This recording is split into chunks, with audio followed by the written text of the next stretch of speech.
Friends, आज मैं आप सभी के साथ बताने वाली हूँ कि हम किसी भी बुक को पढ़ते हैं लेकिन हम देखते हैं कि वो बुक हमने अभी पढ़ा और थोड़े टाइम बाद उसे भूल जाते हैं। तो मैं आपको आज एक तरीका बताने वाली हूँ जिससे आप किसी भी बुक को पढ़ने के बाद आप उसे हमेशा के लिए याद रख सकते हैं। तो इसका और एक दिन में आप पूरी की पूरी किताब भी पढ़ सकते हैं।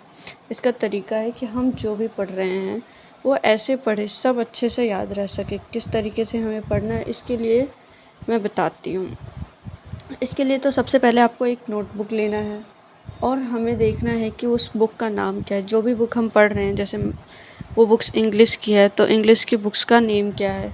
देन हमें ये देखना है कि उस बुक का राइटर कौन है। उसके बाद हम दोनों का बुक का नेम और राइटर का नाम लिखने के बाद आगे देखते हैं कि उस बुक में कितने चैप्टर्स हैं।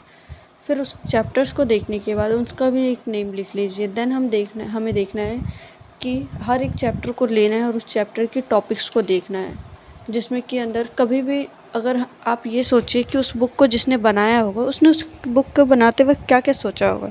सबसे पहले बुक का नाम, देन चैप्टर्स के नाम, फिर चैप्टर्स के टाइटल, फिर चैप्टर के सब टाइटल, फिर सब टाइटल्स के भी कुछ पॉइंट्स होते हैं तो उन सभी को हमें देखना है। फिर अगर हमने इस तरीके से हमें सबके नोट्स बना लेने हैं।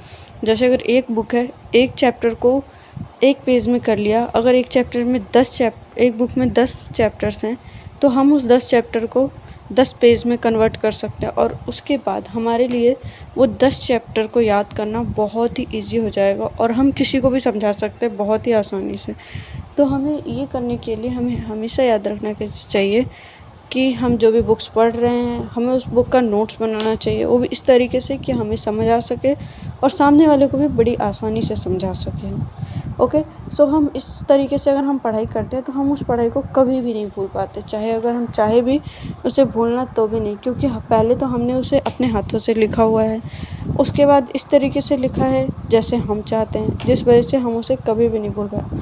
और एक बुक में अगर 500 पेजेस भी है तो आपने उस बुक को 10 पेजेस या 20 पेजेस या फिर अगर 12 चैप्टर हैं तो उतने पेजेस में कर लिए कन्वर्ट, तो जिसकी वजह से ये और भी इजी हो जाएगा।